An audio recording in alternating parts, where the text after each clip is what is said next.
We're all really looking forward to Vivid Sydney, the 10th anniversary of Vivid, kicking off this weekend, this Friday night at 6 o'clock. The harbour will light up and all of the other installations across Sydney. It'll be our biggest, our best, our brightest Vivid yet, with lots of new inclusions this year. But today the message is very clear that for those 2.3 million people who will come out this year to enjoy Vivid, I'd encourage them to do so. They can come and enjoy the sights, the spectacular music, creative ideas sessions, and feel completely safe and secure because of the work the state government's been doing with the New South Wales Police, Transport for New South Wales and all the other authorities. My other strong message to people is to visit the vividsydney.com website, to plan their trip early. If possible, leave their car at home and catch some of the extra train and bus services to get people in and out of the city and the other installations for Vivid very safely and very quickly. But most importantly, to encourage people over the next 24 nights to get out, see the city like you'll never see it any other time of the year, and have a huge amount of fun. For kids right up to grandparents, there is something for everyone at Vivid this year. And I'll hand over to Minister Constance to talk about the extra trains and buses. Thanks, Adam. It's all right. I'm going to comment on two issues. So, first as a Transport Minister, and then something as an Infrastructure Minister. First of all, in relation to transport, we're very excited to be offering everybody who's coming to Vivid extra transport services. Some 6,000 additional train, ferry and bus services, light rail services into the city to come and experience Vivid. Well over 2 million people will be visiting the 23-day festival. We want to ensure that people plan their trips and make sure that they're aware of the changes. More services, particularly on the long weekend, more services from the Illawarra and the Central Coast. So please plan your trip, please use public transport. And can I also just say, please go and experience those small businesses along places such as George Street who are open to cater for those who are coming in to experience Vivid. It's a great program. Also, of course, for the first time, we're going to be lighting up the clock tower at Central. And that's exciting news. So Vivid spreads far and wide, not just here in the Quay. So please go and see the train display, which will light up across the festival down at Central on the clock tower. Secondly, just in my capacity as Infrastructure Minister, can I just say this about Luke Foley and his comments this morning? Look, the New South Wales Government, through COAG, wants to have a debate and discussion about population policy. What we're not willing to accept, though, is a single community group being singled out in a particular suburb and the opposition leader talking about white flight. This has crossed the line. We need a mature, adult, sensible discussion debate around population policy. Through COAG, the Premier will be raising the issue around population policy. But I would make the observation in terms of Labor, you had 16 years to grow infrastructure to cater for population growth, and all you did was cancel projects. And for Luke Foley to talk about Western Sydney when he's opposed to South West Metro, WestConnex, Western Harbour Tunnel and a myriad of other projects in Western Sydney, we would say to him, back the infrastructure program and don't play silly, dangerous, divisive politics. So he's crossed the line today. We want a mature adult discussion on population policy. The appropriate forum for that, led by the Premier of New South Wales, will be COAG, and not what he has done today in terms of crossing the line with immature politics. I also want to recognise, just back to Vivid, Assistant Commissioner Mark Walton and Mark Prendergast, who are working behind the scenes to obviously provide the services and the support for Vivid. And I don't know whether Mark or Mark want to add to what's been said, but maybe questions to Adam or myself. Yes, so just here today to announce the commencement of Operation Ironwork, which is a police operation that partners the Vivid Festival for the 23 days to ensure that the community is able to attend, have a safe environment and enjoy what has been and continues to be one of Sydney's most spectacular events. Our main priority, as always, is the safety of the community, and there will be a significant amount of extra police here across all the Vivid sites to ensure that the community can enjoy the event in a safe manner and, importantly, move around to ensure we don't have any crowd issues as people come together.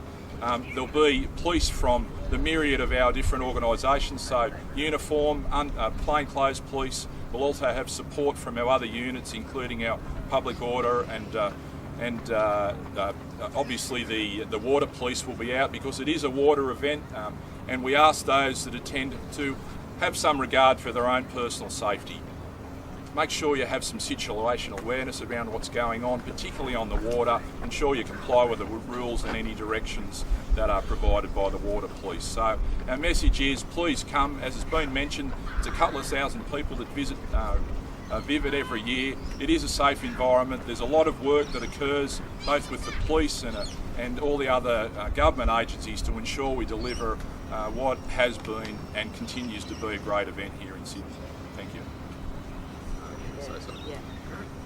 Hi, so it's Vivid time again, and we just want motorists to remember that really the city's not the place to bring your car. We've got loads of public transport to get you to Vivid and home, and there'll be road closures progressively from about 3 p.m. each afternoon. And so we really think you should leave the car at home, get public transport, be aware of the road closures and the special event clearways. And just another reminder, ferries will be quite busy, so if you're thinking about that, you need to really plan ahead. All the information about transport is on the Vivid website and of course on Transport for New South Wales website. Thank you. How does this year's police operation compare to previous years?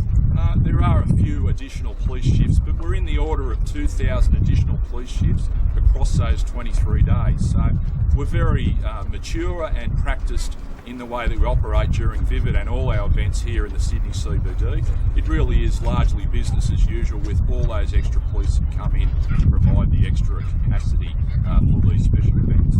Previous years you've had the sniffer dogs out. Is that when we're going to see them? Yeah, look, we randomly deploy our dogs for multiple purposes. That will continue with this event.